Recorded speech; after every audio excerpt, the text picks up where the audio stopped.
Okay guys, in the last part of that tutorial I was a little bit confused, but I figured it out. I'm not sure if you caught on to this or not, but this was put in there twice, so get rid of well, first we can remove this and place it inside of here where it belongs, and get rid of the second instance. That shouldn't have been there. So, that is that for that line. And then we start coming down here, just above the jump, we add fall speed equals clamp fall speed 0 to 30. Okay, so we're clamping the fall speed so it can't go past 30. This way we can still reset it.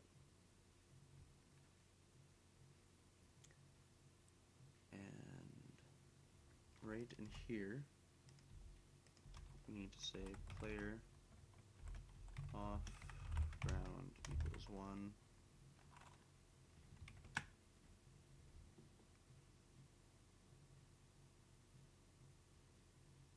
If we come down to here, this has been changed to player off the ground. Player off ground rather. And this has been changed to 0.5. Okay, and then past this point here, it gets a little bit trickier.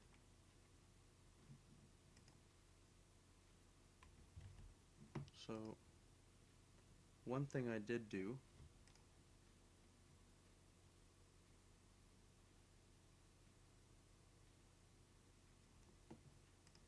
down here we have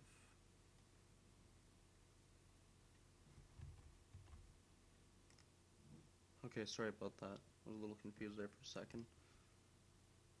So if we come back up here on your script, you'll find the animations.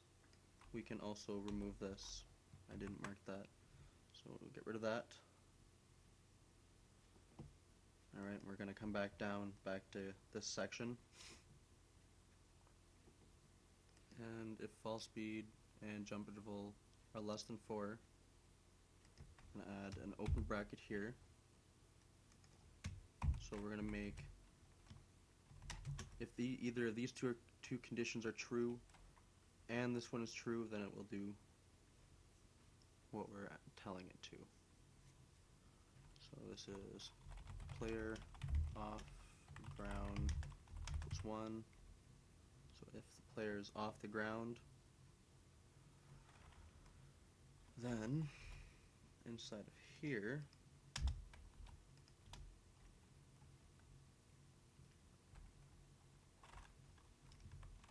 we'll just rewrite that when we get there, just to keep it organized.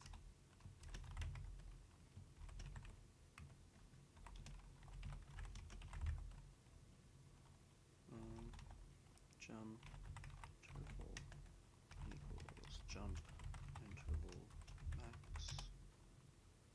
and jumping equals 2, landing equals 1, player off ground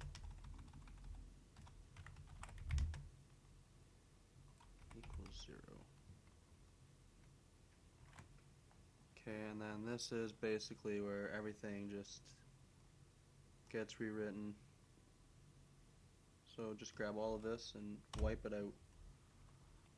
So if landing equals 1,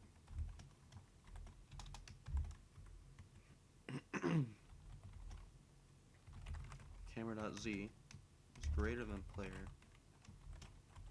pose.z minus 6, which is actually below it, but the way we word it is very important. Camera.z minus equals 8 times time step, else landing equals 2. Alright, and then below here we're going to say if landing is equal to 2,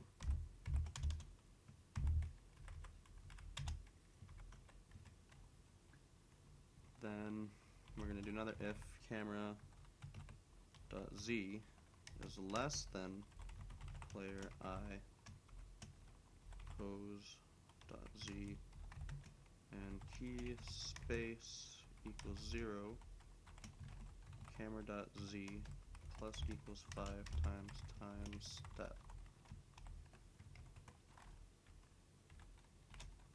Else, if my dot skill 1 is greater than 5,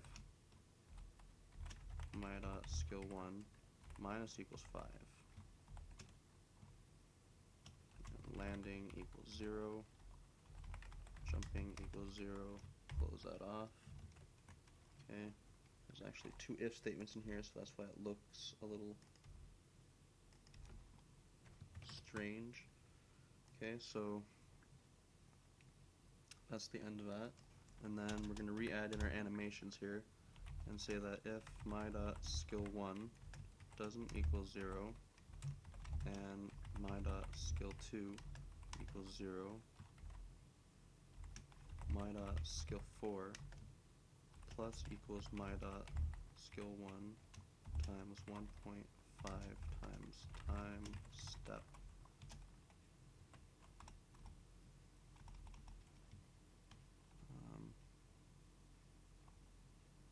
Right, okay, and then ENT animate me run, which is the animation my dot skill 4 anim cycle. What is that? Skill 4% equals 100. Now it's never good to copy and paste, but I'm short on time and I don't want to have to make this 3 tutorials. So if skill 2 doesn't equal 0 and skill 1 is the opposite, then my dot skill 4 plus equals my dot skill 2, ent animate me, my dot skill 4, same parameters, save, and that's it for the alterations. Okay, so now I'm going to take a little bit of time here just to go over what we did. So the changes that we made were basically, let's start here at the top, where we changed the run so that when you begin to run, it increments by another increment, so it's a smoother increment forward. We set the initial speed here in the run increment, as long as it's